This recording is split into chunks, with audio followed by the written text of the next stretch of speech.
Mes chers compatriotes, amis africains et citoyens engagés, je m'adresse à vous avec respect et solennité en ce lundi du 18 décembre 2023 depuis différentes régions du continent africain. J'espère sincèrement que vous vous portez bien.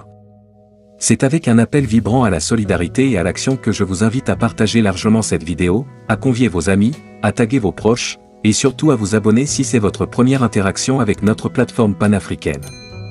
C'est ici que vous obtenez des informations cruciales sur l'actualité politique en Côte d'Ivoire, en Afrique et au-delà.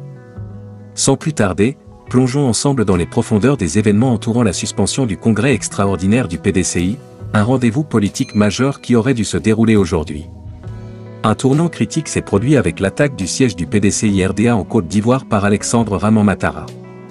Pour mieux appréhender les enjeux, nous allons écouter attentivement cette vidéo qui décrypte la situation. N'oublions pas d'exprimer notre soutien en likant la vidéo, en la partageant massivement, et en restant connectés pour des mises à jour essentielles.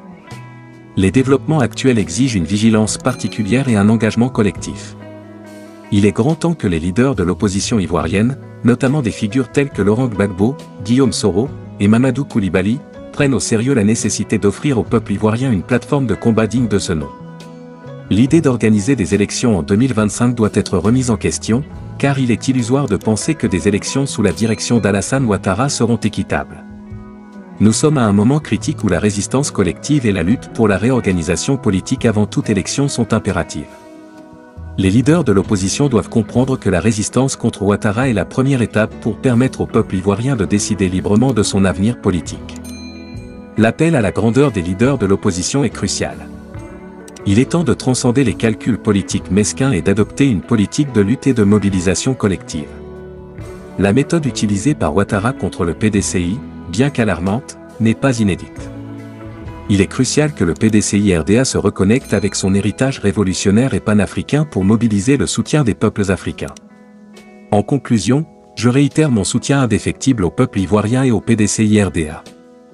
Il est temps pour le parti de renouer avec son rôle historique en rejetant toute forme de division. La lutte collective demeure la seule voie vers la libération de la Côte d'Ivoire. Que Dieu vous bénisse, et un grand merci à tous ceux qui partagent ce message de soutien. Restons unis et forts. Passez une excellente soirée.